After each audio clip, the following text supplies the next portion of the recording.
For the first part of our drive, Holmes was silent, and I waited patiently for him to begin.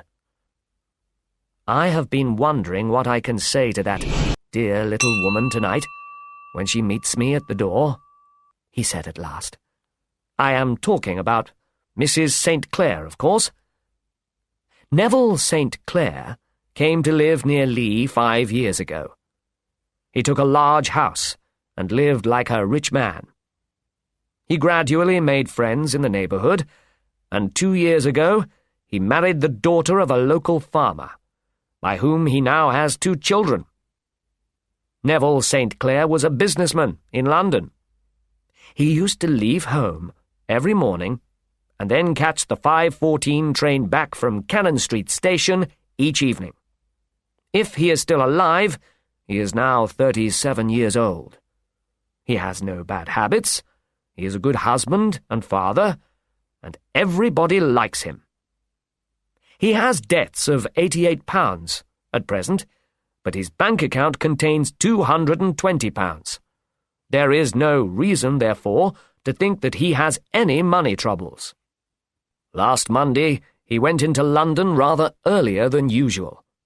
He said that he had 2 important pieces of business to do that day. He also promised to buy his little boy a box of toy bricks. Now, that same day, his wife happened to receive a telegram from the Aberdeen Shipping Company. This informed her that a valuable package which she was expecting had arrived at the company's offices in London. These offices are in Fresno Street, which is off Upper Swandam Street, where you found me tonight. Mrs. St. Clair had her lunch, caught a train to London, did some shopping, and then went to the shipping company's offices. When she came out, it was 4:35. She walked slowly along Upper Swandam Street, hoping to find a carriage. It was a very hot day, and she did not like the neighborhood at all. Suddenly, she heard a cry, and saw her husband looking down at her from a window on the first floor of one of the houses. He seemed to be waving to her, as if he wanted her to come up. The window was open, and she had a clear view of his face. He looked very worried and nervous. She noticed that he had no collar or tie on, but he was wearing a dark coat, like the one he had put on that morning. Then, very suddenly, somebody seemed to pull him back from the window. Mrs. St. Clair felt sure that something was seriously wrong. She saw that the entrance to the house was below ground level. This was the door of the Bar of Gold. She rushed down the steps and through the front room, and tried to go up the stairs which led to the upper part of the house. But the owner, the Indian sailor I spoke of, ran downstairs and pushed her back. The Malayan servant helped him to push her out into the street. She rushed along Upper Swandam Street and into Fresno Street, where she fortunately found several policemen. They forced their way into the Bar of Gold and went upstairs to the room in which Mr. St. Clair had last been seen. There was no sign of him there. In fact, the only person in the upper part of the house was an ugly cripple who lived there. Both the Indian and this cripple swore that no one else had been in the first-floor front room that afternoon. The policemen were beginning to believe that Mrs. St. Clair had been mistaken, when suddenly she noticed a small wooden box on the table. Realizing what it contained, she tore the lid off and emptied out children's bricks. It was the toy that her husband had promised to bring home for his little boy. Of course, the rooms were now examined very carefully, and the police found signs of a terrible crime. The front room was an ordinary room, with plain furniture, and led into a small bedroom, from which the river could be seen. Along the edge of the river there is a narrow piece of ground which is dry at low tide, but which is covered at high tide by at least 4.5 feet of water. At that time of day, the river is at its highest point. There were drops of blood on the window, and a few drops on the bedroom floor, too. Behind a curtain in the front room, the police found all Neville St. Clair's clothes, except his coat. His shoes, his socks, his hat, and his watch, everything was there. There were no signs of violence on any of the clothes, and Mr. St. Clair, alive or dead, was certainly not there. He seemed to have gone out of the window. There was no other possibility. The Indian had often been in trouble with the police before, but as Mrs. St. Clair had seen him at the foot of the stairs only a few seconds after her husband's appearance at the window, he could not have been responsible for the murder.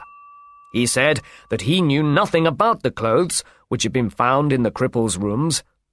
The cripple himself, whose name is Hugh Boone, must have been the last person to see Neville St. Clair.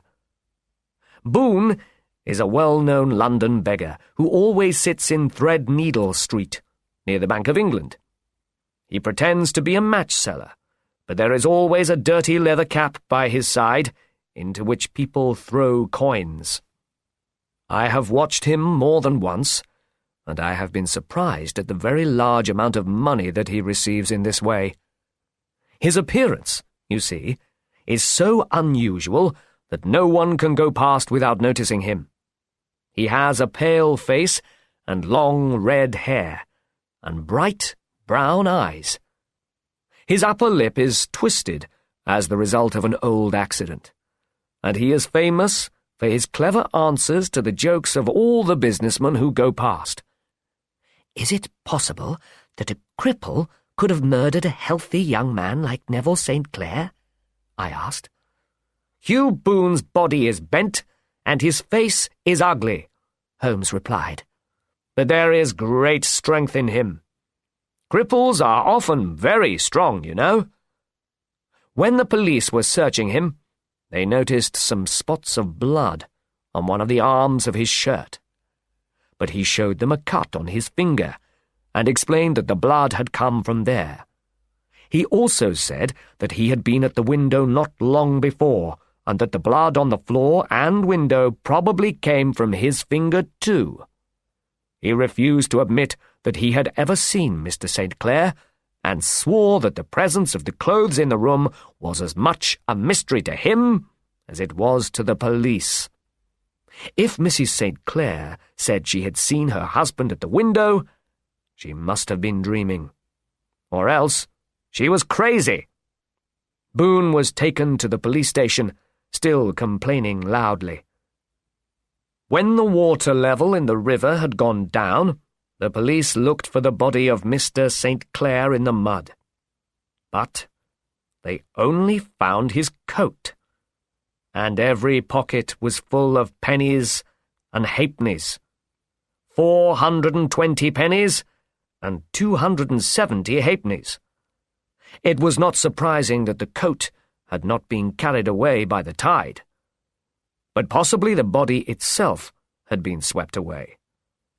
Perhaps Boone pushed St. Clair through the window and then decided to get rid of the clothing, which might give clues to the police. But he needed to be sure that the clothes would sink. So he went to the hiding place where he kept the money he earned in Threadneedle Street and began by filling the pockets of the coat and throwing it out. He would have done the same with the rest of the clothing, but just then he heard the police coming up the stairs and quickly closed the window. Boone has been a professional beggar for many years, but he has never been in any serious trouble with the police. He seems to live very quietly and harmlessly. I have to find out what Neville St. Clair was doing in that house, what happened to him while he was there, where he is now, and what Hugh Boone's involvement was in his disappearance. The problem seemed to be an easy one at first, but now I don't think it is so easy. Do you see that light among the trees? That is the St. Clair's house. Beside that lamp, an anxious woman is sitting listening, probably, for the sound of our horse.